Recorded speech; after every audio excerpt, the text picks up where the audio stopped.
At this time, we are also going to receive our morning meditation, and the scripture is going to be read by Erica Harbison.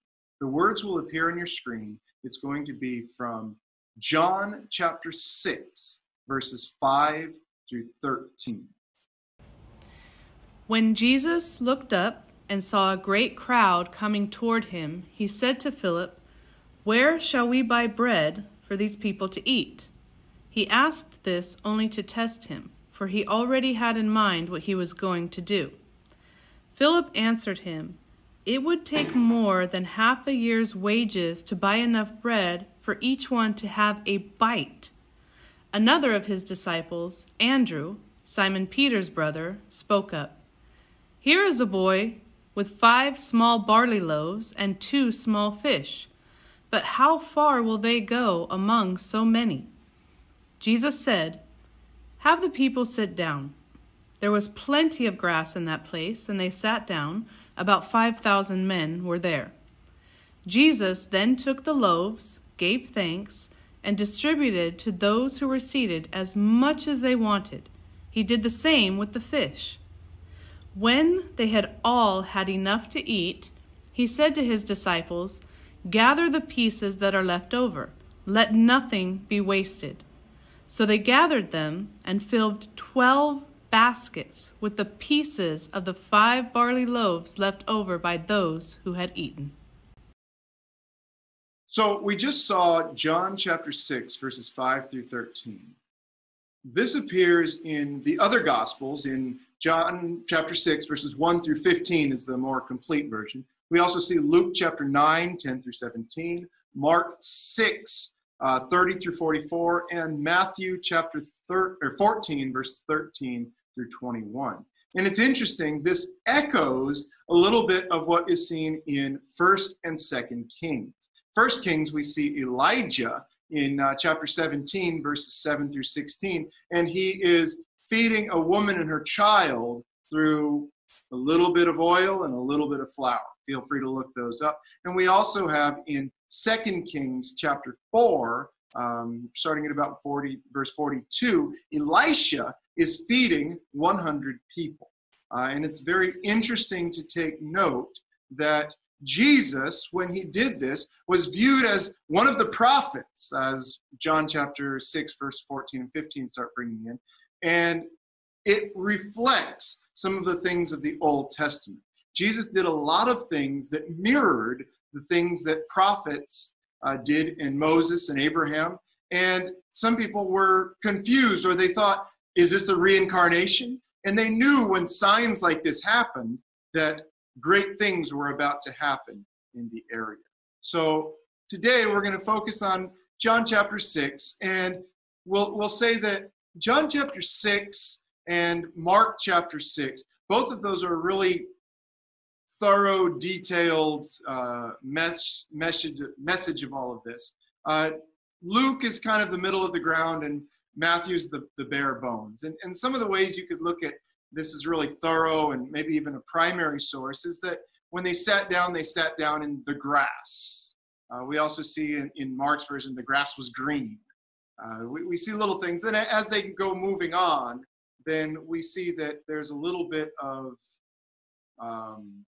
some details that were not deemed as important, and so they were left out in some of the additional teachings.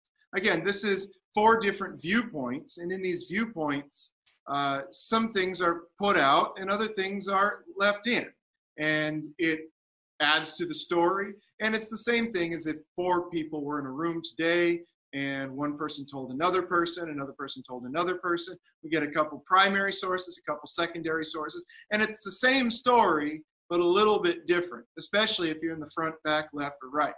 Same thing about church services or even just your general day-to-day life. And so as we look at some of these things, we see there was a boat involved. John the Baptist had just died. The disciples were sent out. Now they came back and they were telling new things about what they had done. There was a part where the people in Mark, they went running around the lake because they thought, oh, we got to catch up to this guy. And a lot of people wanted to have their sick healed. And we see that also being done in Luke, where people were being healed.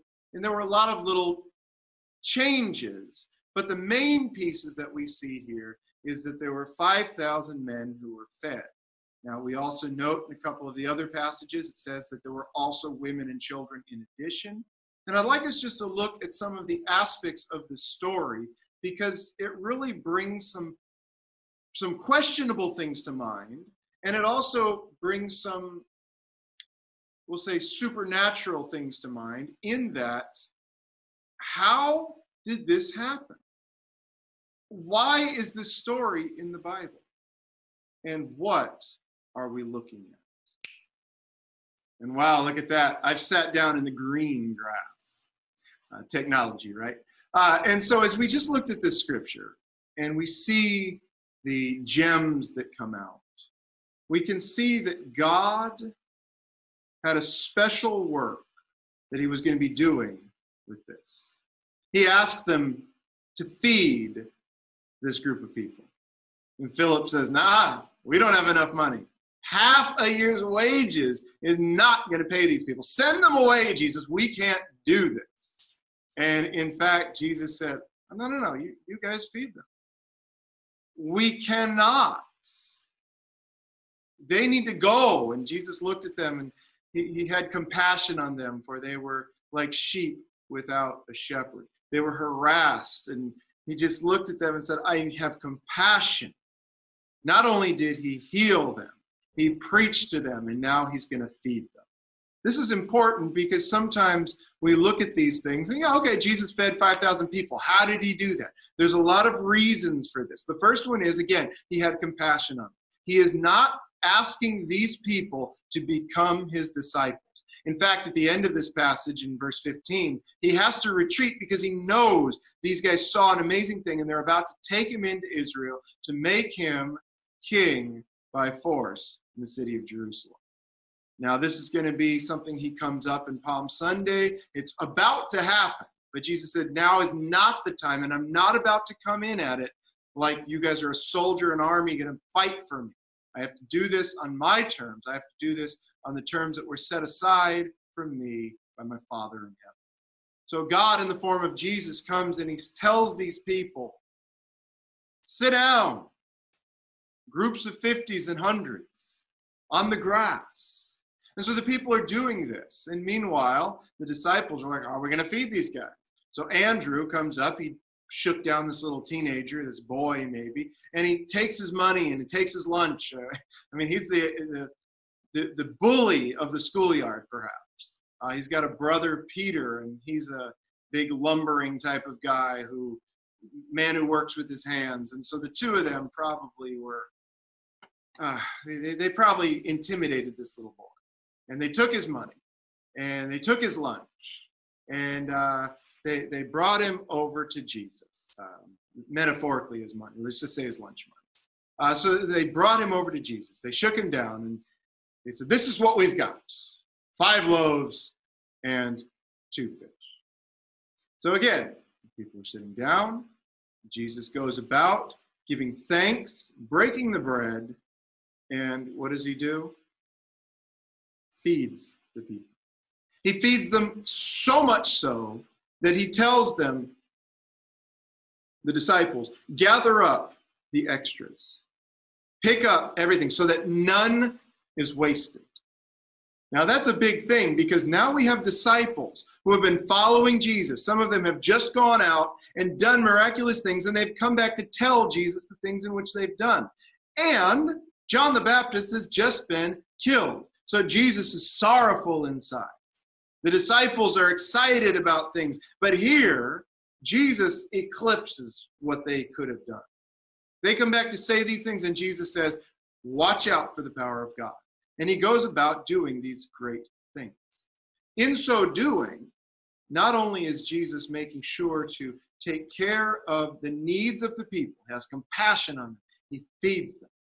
You know what? If you see someone who needs feeding, feed them. Jesus didn't give them money. Jesus didn't give them a gift card to McDonald's. Jesus gave them food. If someone's not hungry, perhaps they don't need food. And now, anytime you give to anyone, whether it be a church, whether it be a person out on the street, whether it be anyone, a family member for Christmas, I recommend that you just don't give to give. Give because you feel compelled to give. The Spirit is feeding you, saying, give this to that person. I have no problem with regifting.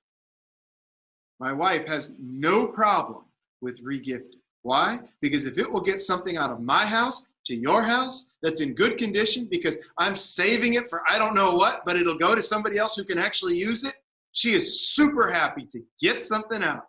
She's got her hand raised and she's praising the Lord with that statement. Now, again, it's not like about, I've got some old shirts that I've worn 3 years ago. It's got holes in it. Here, Merry Christmas. That's not what we're looking at. No, we're talking about if you have things that are just sitting on your shelf, someone gave it to you in good intentions, but you can't use it, give it away. John Wesley made the statement, he said, make all you can, save all you can, give all you can. Now, these are questionable things in questionable times because we don't want to give. We don't have much. But if we look at this and we're saving things, but then what are we doing with it? We save so that we could give. God has given us an opportunity to make things, money perhaps. And there are times that we feel compelled to give it to someone else. Maybe you don't have half a year's wage, so you have 5 loaves and 2 fish. Maybe you have a hybrid of the two where you have goldfish crackers because they're bread in the shape of a fish. But I throw these things out to you because Jesus is feeding the people. He sees their need and he feeds them. But he is also feeding the disciples, not just with bread, but in a tangible act that shows that he is God, in a tangible act that shows that he has control over the environment, that he has control over physical things. He has control. In fact, when we are reading, we can look and we can see the text sometimes is paraphrased. We only have this. We don't have anything except this. And I was recently challenged with a phrase that's saying, God takes the accepts with the EX and he turns them into the exceptional. God takes the accepts and he turns it into the exceptional. Some of you are an accept. You don't have much except. In fact, you yourself aren't much. You haven't amounted to much except. And God looks at those accepts and he makes them exceptional. Those disciples were in awe of what Jesus was doing because he took the things that were so-so, 5 barley loaves, 2 fish, and he made them into meals where people were fed to fullness, not just a snack, but fed to fullness. Now, my motto is always leave the table with an appetite so that the next time you sit down, you will still have one. Some people eat to get full. Oh, can't go anymore. I've had enough. Some of us can eat a lot, but I always know where my limit is so that I'm not overindulgent. So Jesus, in fact, is allowing these guys to overindulge, but he's also showing his disciples a mighty act. He's showing them this power that he has. And so I'd like us to keep in mind that God is taking, if we use this allegory, God is taking what we have to fill what we never could have had. Jesus shows that these small things left untouched will never amount to anything. But if God takes them, it can reach far beyond your wildest dream. So God is taking what we have, and making it into far beyond what they ever could have had, to what they ever could have filled. So empty to overflowing. 12 baskets full. God is taking us from where we are to where we never could have gone. It's an amazing journey that we go on sometimes, where this is where I start, but God takes me over here. How I got over there, from over there, I've got no idea. But God took me there because I was willing to give him where I was at. Sometimes we wish, if I was only there, I could have been the one to make the difference. God says, hold on a minute, you're over here. You still can make a difference. Do it there. God also is saying, listen, through looking at this text, we can see that God can do what he can do, all right? God can do. He can accomplish what we never could have accomplished. God is able to do, lead to fulfillment, what we never could have done. In fact, some of us have come to a wall in our career. Some of us have gone as far as we can go. And we may need to go to another career. We may need to find a new path. Some of us feel that we have moved, and now we are stopping. Some of our ministries feel like that's as far as we can go. And I'd like to let you know that if you are solely seeking yourself, you will find a point where you can go no farther. You can go no further in both senses. God can do things and can accomplish things far greater than you can ever have imagined. And that takes us to our final point, where God can take who we are and see where we could have been. And he could take us to where we never could have been. What? Where we could have been to where we never could have been?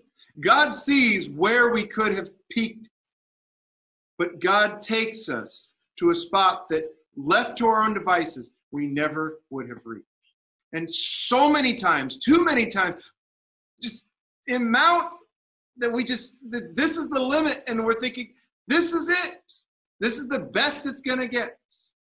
And we either become content, complacent, or even angry because we're not where we thought we should be. And that's a dangerous thing, because if we're truly giving ourselves to God,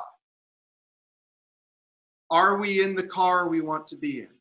Are we in the house we want to be in? Are we in the country, in the state, the city, anything we want to be in? And if we're truly giving God all of ourselves and saying, here, take what I have to fill what I never could have filled. God, take who I am, where I am, and take me to where I never could have gone. God, here, take what I can do to accomplish what I never could have done. If that's the case, God, take who I am, see who I could have become, and take me to where I never could have gone myself. This might be geographically, this might be your career, this might be your family, where you think you should be, where you would have been happy with. God is not content leaving you there. And in some cases, God is not content with you ever getting there, because here is so much better. God takes the accepts. I only have this except. I don't have anything except. These are the accepts, and God can make them exceptional. Reread this text, look at the passages in Matthew, Mark, Luke, and John again, and see how God took 5 loaves, 2 fish, and fed 5,000 men, plus their women and children. God went and healed the sick. He had compassion on them. He preached the good news. And then when he realized, you know what, I've done all I can for these people, I'm going to withdraw to another place to help someone else. He continued to invest in his disciples. He continued to give them signs, miraculous wonders, miracles, to show that he was God. Not just to make somebody better, but so that we, 2,000 years later, can still be talking about this guy Jesus. If he didn't invest in his disciples and give them not just food, but show them what they could do if they had food, take them where they could be, then that is how they invested in the next group of people, who invested in the next group of people, who now we're here today.